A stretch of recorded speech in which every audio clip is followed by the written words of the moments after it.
It's a beautiful day. It's a beautiful Monday, but it's a little bit chilly. Well, the weather seems to be a little bit, down for us who are already up and running. If you're one person who is already in the market and you're already running, my people, Ngamuli Mulaba TV this early morning, I want to tell you one thing. The weather can't stop you to work hard.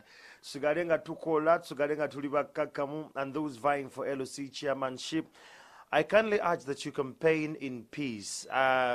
The noise in the morning today is Monday, school's already up and running. So let's stay calm and let's see how far this is going to go.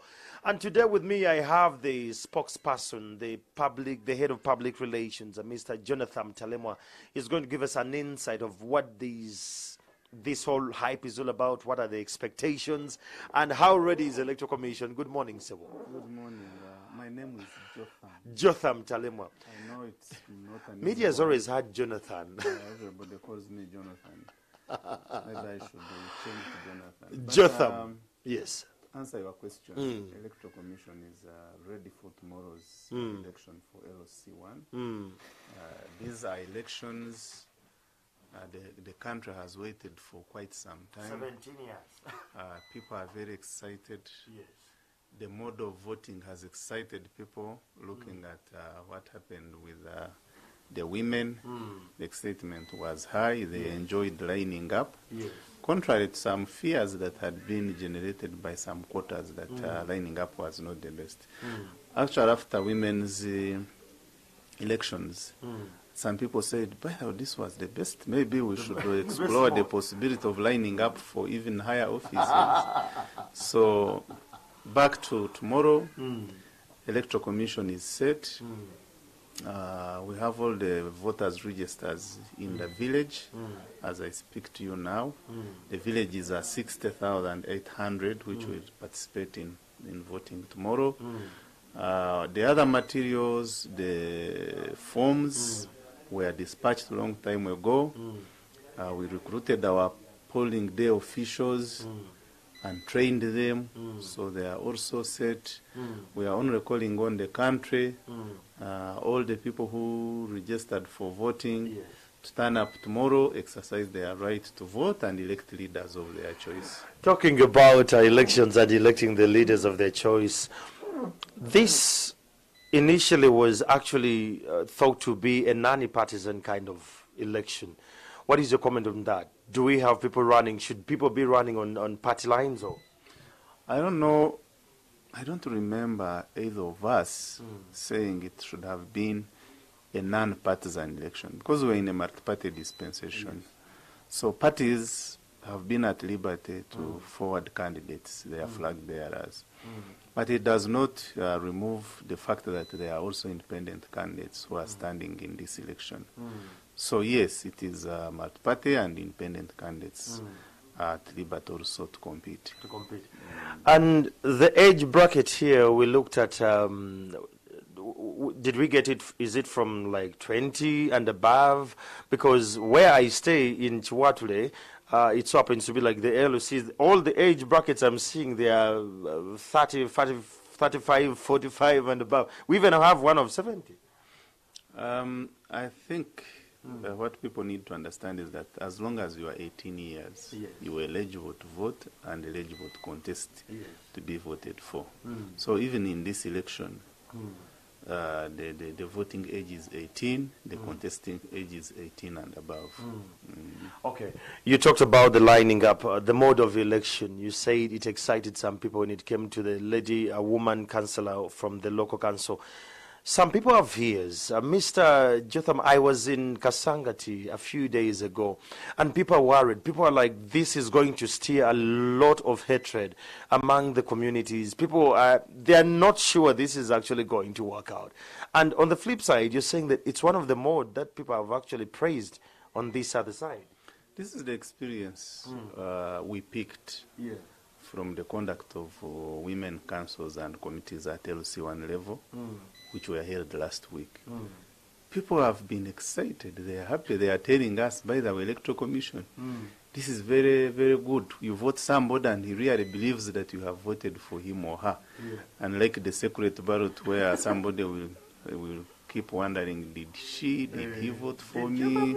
Okay, so they appreciate the method And we are happy as a commission because before there have been some people who are saying, no, this can't work. But the Women Council's elections proved that allegation very wrong.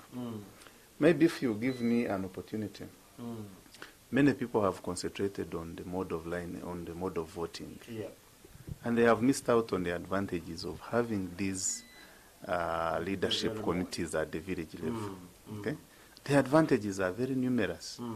One is that they coordinate government programs in the villages. Yes. Okay? So they pick the voice of the people and share it with government. Then they also bring development programs, communicate them, mobilize for them in their villages. Secondly, if you want to travel, if you want a passport, if you want a national ID, if you want anything, definitely you must get a recommendation from the LOC1. Absolutely. Mr. Jonathan, before you go to the security, you talked about the documentation. Whenever we go to these LOCs, there is some fee they demand that we pay. Is it legal? Well, I'm not sure. But let me tell you. I think by practice, we pay 5K to 10,000 Ugandan shillings. It depends on the magnitude of what you need the letter. I think by practice, it has been an appreciation to the LOCs to say, by the way, you also spend time doing these things. Okay. I'm not sure that it is anywhere in our law books, but well, I think the people have appreciated it and they continue to pay. Okay, the third one. Then it was about security. About security. Currently, people shift and go to some villages and they settle there. Maybe there are bad elements in society and nobody bothers to find out who these people are. They end up committing crimes. But if you have the LOC system in place, nobody will shift from Nansana to Chiwatule and get into the next house to yours without any identification and without proper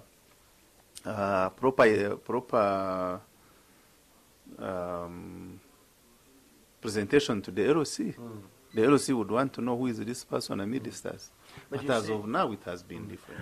When you talk about that, the security structures, you really bring it down. I understand and I appreciate that. But in a state where we are, where people are just living in apartments, someone just gets a new apartment and they get in. Do we have clear strategies how the LC structures are going to work hand in hand with the landowners or with the property owners to get to know the new people? Because most of the property owners don't actually stay in the same areas they actually have. Very true, but those apartments belong to villages because I believe those apartments have people who are going to vote. Yes. So even if it is an apartment, it is in a given village.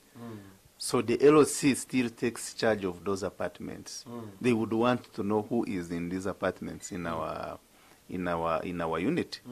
So it does not mean that if I am the owner of an apartment and you are a resident in my apartment, the LOC is not bothered about your presence in those apartments. So whoever one is, they will be identified and they will be documented. I hear you. And this can really bring down the rate of crime in this country. I also want to... I woke up to headline in today's Monitor. The Daily Monitor, yes. Okay? Yeah. The ghost EEC calls crisis meeting over ghost villages. For God's sake, we don't have ghost villages. Yeah, they say they were actually contained in Mbali district. Zimbabwe, I think. Okay? Yes. These villages exist. They are occupied by people. Local government ministry communicated properly these villages to us, their creation. And that's why they appear among the villages on our database. Okay? So do you think so I think the right of the story really either got misinformation or got excited and misinformed the public. Okay, these villages are existing. Okay. They were properly and legally communicated to Electoral Commission.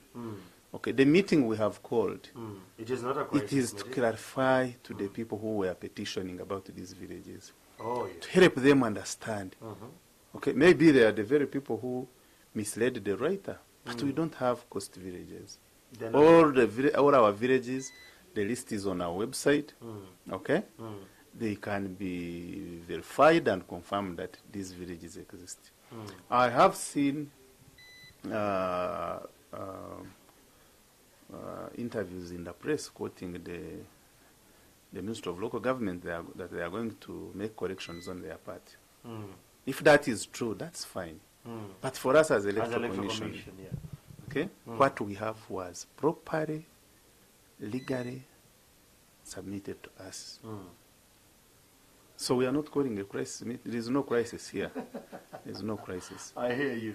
Mr. Jotham, let's talk about the 12%. Now that you're at the center stage of these elections, when there are transactions, land transactions, or property sales, there is that 12% that LOCs always take. Is it legal now that you're at the helm, you know their role, you know what the magnitude of their work? Is this illegal? Is it something we should be worried about? I think I'm not competent enough to get into that detail. Yes. Okay, because I don't know about those percentages. Yes. But I think the Mother Ministry could help clarify on that. Our job here is to organize elections and put in place leaders. Okay. As to how those leaders use their authorities, I think that's a different matter. Okay. Well, there you have it. If someone has a problem or if someone has seen an irregularity running around the polling center, do we have like toll-free numbers? Do we have helplines someone could actually call and, forward this information? How best can Ugandans be a part of these elections liaising with you guys? Exactly. The Commission has installed toll-free lines, meaning they are free. As long as your phone has battery and you are in a network area, you can call without incurring any cost. And these toll-free lines are 0800 300 121. 0800 300 121. The other line is the same, except that it ends with 122. The third line is the same, except that it ends with 123. So this query desk or complaints desk is going to be manned by very senior officers who will be able to give instant responses and solutions to people who have questions or concerns arising from the process. So yes, we are set. You're set. Do we have any digital response? Like of late, you've been actually very strong on Twitter, where Electoral Commission, a question comes and they respond. Those on digital, should we expect the same energy or something? There is a Twitter handle, #LOC elections UG. Yes. Okay, you can still post your question there or comment, and we shall respond. Let's talk about the ones who are actually vying for these kind of positions and they're spreading hate speech. The language. Has the Electoral Commission gone down to emphasize the language while campaigning? For this position, we actually thought it is just a usual position. Until last weekend, that's when it actually came to light that it's not the usual one. The Commission has been out interfacing with the public, either through radios or through television or through physical meetings.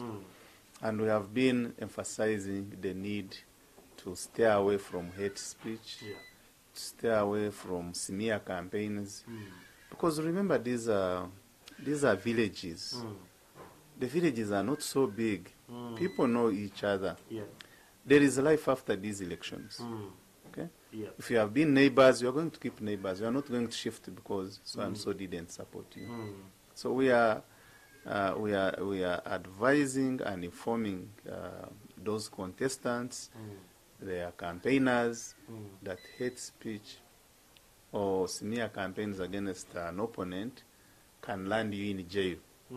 And luckily, these days we have these telephones, these mobile phones, which have video cameras. Okay, You don't need a traditional reporter to be there to capture what you are saying. You just need to have your phone. And you put somebody in recording. And you record that person. We have citizen journalism, very, very active. Yeah. So whether you are there thinking there is no NTV here or there is no any other reporter, somebody has a phone that has a recorder. They will record here and submit it. And the next day, your election will be cancelled, you will be arrested, arraigned before court, charged, and sentenced. So this is serious. Yeah. Could you just give us a roadmap of how it's going to be in the morning? Because tomorrow is a public holiday, I understand. How is the roadmap like, the entire roadmap? First, we are grateful that the government of Uganda agreed to make tomorrow a public holiday. So we are very happy for that. The program tomorrow is that from 7 up to around 10, we'll be verifying the voters. Okay. The polling official will carry the register and do sort of a roll call to know who is around.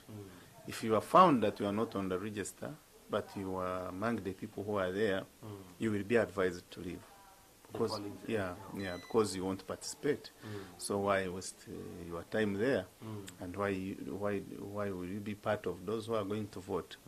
Thereafter, before the lining up, there will be a vote education by our officer to tell people how they are going to line up, the different candidates standing, the parties they represent, to make sure that the process is well understood by the voters.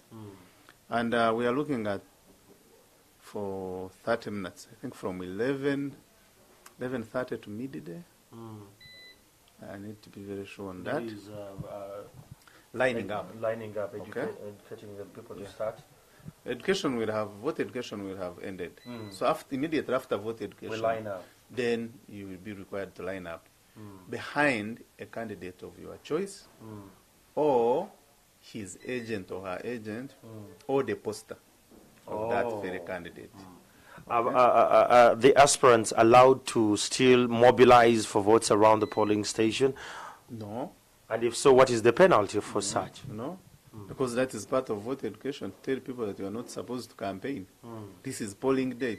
Campaigns are ending today, the 9th. So tomorrow we don't expect any canvassing of votes at the polling station. Right about that, what time are the campaigns ending? Because last night at around 9, I had some person going through with a lot of noise like, I'm like, what time is it? What time do campaigns They are supposed to end at 6. Can you imagine? They are supposed to end at 6. Okay. So tomorrow, when people line up and they vote and they express their support, the Electoral Commission will read out the results and declare the elected candidate for LOC1. Immediately after declaration of the successful candidate, the chairperson will be required to nominate members of his executive or her executive and subject the names to the voters. At the very polling station before we leave. So, Vice, Defense, Treasurer? Yes. You bring the name and people will say, yes, yes. The voices will carry the day. Yes. If they reject the name, don't force it on people. Yes. No? Go back and get another name. Okay. Which the people will support. Okay? So we expect voting to end tomorrow. We expect the executives formed tomorrow. Okay. And then we'll call it the day. And when do we get the entire results of this one is the winner? This or by 6 p.m. we'll actually be done with this? No, but the declaration will be at the polling station level. So roughly by 3 p.m. we'll be done. Okay. Voting will end around by midday. It will have ended. We shall be just filling our forms. Okay. So if you go to your village, you will know who has gone through. Okay. Well, there you have it. We're still talking about the election of local council leaders. That is actually happening tomorrow, and it's going to be a much more jet. The excitement comes with I don't get it. There is an irony, Jotham, if you could allow me. I'm seeing a lot of convoys going with all these. What does the local council leader get from government after he has gone through? Well, again, that is something you need to raise with the Minister of Local Government. But true, yesterday I also moved around my village, and it looked like a parliamentary campaign. The excitement is very high, and it's very encouraging. That is an indication that people know and appreciate this election. The kind of excitement, the hype it has generated. So it is an indication that people are really looking forward to tomorrow. Please turn up and decide who your leaders should be. All right, Jotham, you've given it all, and you've given the roadmap and how it's going to be. Can we look at the security issues for places like Asangat, where I was, and people are worried that this is going to steer a lot of anarchy around their hoods? There is that fear. How is security at the different polling stations? I think the fear is hypothetical. There is nothing unique about lining up. Even under the separate ballot arrangement, people know who support them and who don't support them. They know. Okay? Now, what is so different this time around? There is nothing different. Okay? So the fear is being generated by some quarters. But it's not there. People know each other in the villages. They know who hates who. They know who supports who. That is the public knowledge. So the fears, in quotes, really, they don't exist. And we have seen with elections of women, they were peaceful. Very, very peaceful. Compared to some of the elections under the secret ballot. Okay? So whoever is talking about this fear, I think that is the person who has always confused the candidates, and this time round is wondering, how will I stand behind so and so when I have always lied that I'm his supporter? Majority of the people are happy, and they appreciate the lining up method, and we are encouraging the citizens to ensure their own security. You are not going to have police officers at every polling station, although we have other officers. Okay? But security begins with me and you. Okay? Security is to my advantage and your advantage. Okay? So we are appealing to citizens, especially those who are standing, not to take offense at people who have not voted for them. For somebody not to vote you, maybe he or she thinks you should have been in a different, you would do better in a different place. Does not mean hatred. No, it does not. That's why you find somebody who has not supported you in this election. The next election is the person who is campaigning for you. Or somebody who is your strong supporter in this election. The next election is supporting your opponent. So please, people change. Maybe they don't understand you right now, but they will understand you better. And if you go through, you are a leader for all. And it's an opportunity for you to prove yourself that actually you are a leader. The other person who didn't vote for you missed voting for you. And you want to make sure that that person who never voted for you in this election will be actually your campaigner in the next election. So don't take offense. Don't create an enemy out of it. Just know it was a choice. People had to make choices between you candidates. And this is the person who carried the day. You never know, tomorrow might be your day. Well, there you have it. Turn up tomorrow. Participate in the election of the local council one, especially those of you actually who stay in apartments. We say we don't have enough time, but please go and have these. You participate in this is your right. It is your right to actually be a part of this. And not only standing there, please avoid chaos at the polling stations. Avoid being a part of any chaos, any cavalry around there. And if you see elements of this sort, you had the toll-free numbers. Kindly give them a call or talk to your closest OC, because we understand police is equally working with the Electoral Commission to have a very amicable elections. After 17 years, we are voting again. The ones aspiring to Sigalenga Tuliba Kakamu, Nabagendo Kurunda Sigalenga Tuliba Kakamu. Let's enjoy the day, and we'll be actually giving you a much more detailed spectrum of elections all around the country. Until then, I'm Andrew Chamagero Muntwawansi, joining back to Mala in studio with Still Morning at 10 TV.